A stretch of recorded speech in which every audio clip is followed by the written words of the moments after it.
April Jackson of the Jackson Sewing Academy.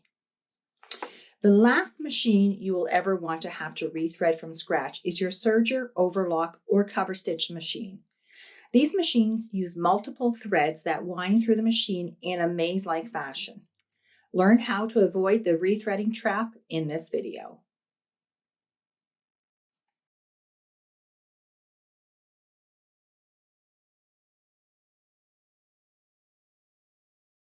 When working with alterations, we tend to hop from one job to another. Because of this, we have to change our threads quite frequently. This is a common practice that we're going to do, but the technique we use is very important, especially when using a serger or a cover stitch machine. The reason this is because there are multiple threads and it's very complicated to thread should they come apart. So we're going to demonstrate how we're going to do this, so we can pull all our threads through quickly. You can use this technique whether you have a domestic machine or an industrial machine. The most important part of this is tying our knot.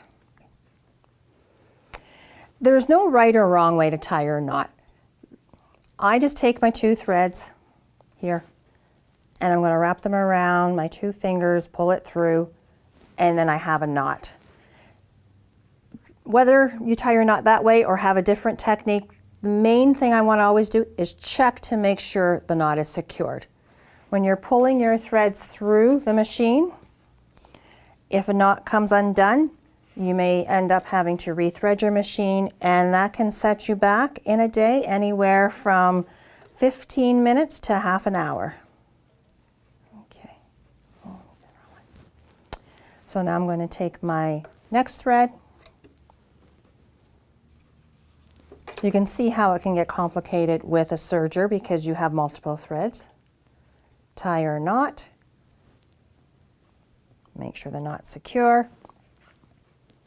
Now for this demonstration, of course, I'm using 3 different colors so you can see more clearly.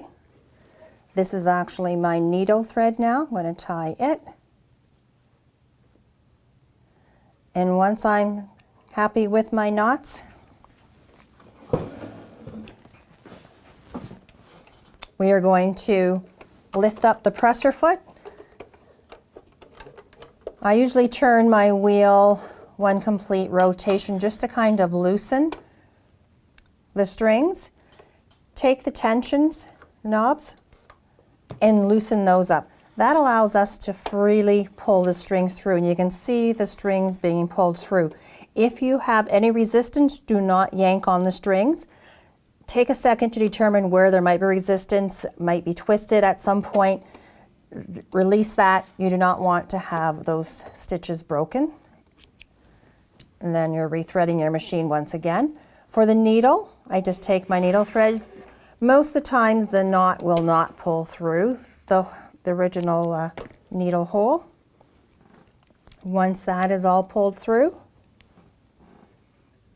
we can rethread our needle.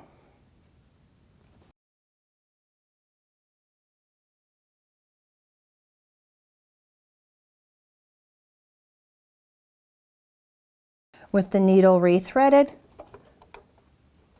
we're